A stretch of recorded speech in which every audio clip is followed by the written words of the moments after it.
Hey, so I was going to show you, I see this question posted. I'm on a lot of Facebook groups for sheep, a lot of different breeds, and then just a lot of different sheep information groups. And I see this question a lot. And the question is, somebody who's trying to homestead or has a small flock of sheep, but they're trying to utilize or trying to get every benefit from the sheep that they possibly can. They want meat, maybe they want milk, but then they also want the fiber. And so when you're talking about a fiber animal, you're looking at a more fine fleeced, like a Shetland or a Finn. Naturally, that's what I raise, so I'm going to promote those breeds.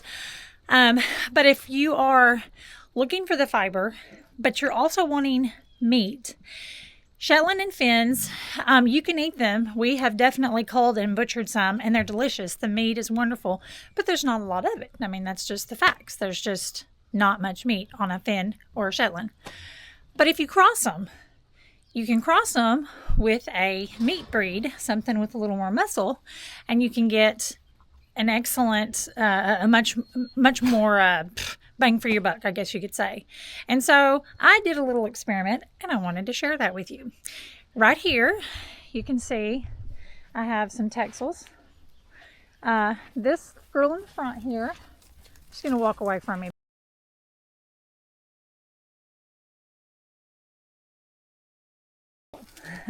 So I bred a Texel ewe a couple years ago to a Shetland ram, because I didn't think that it would, it'd be fine. Shetlands have little tiny babies, and so I thought that that would be fine for a Texel ewe, and it was. She lambed easy.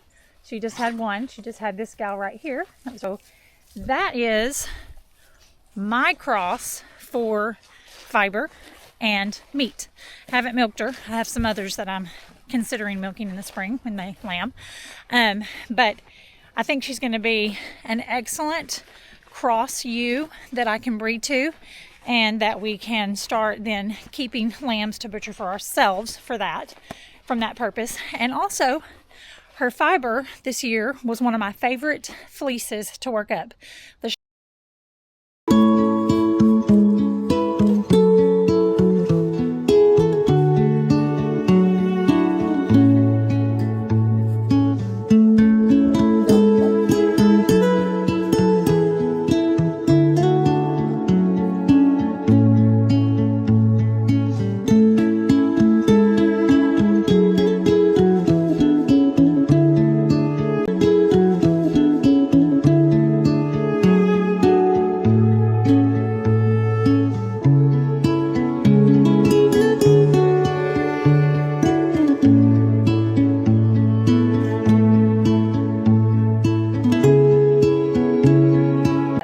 The Shetland just gave it that fine, added that crimp. But the Texel, which Texel wool is not necessarily considered, it's not something that a lot of hand spinners want to use.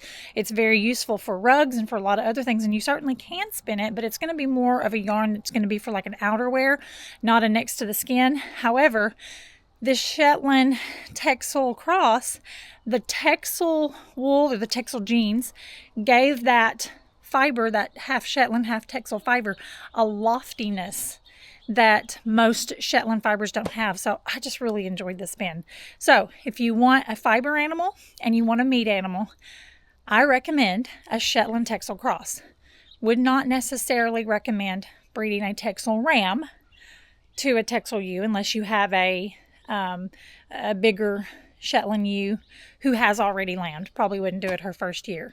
Like I said, that one was a Texel ewe and a Shetland ram, and the lambing was perfectly fine. Worked out great.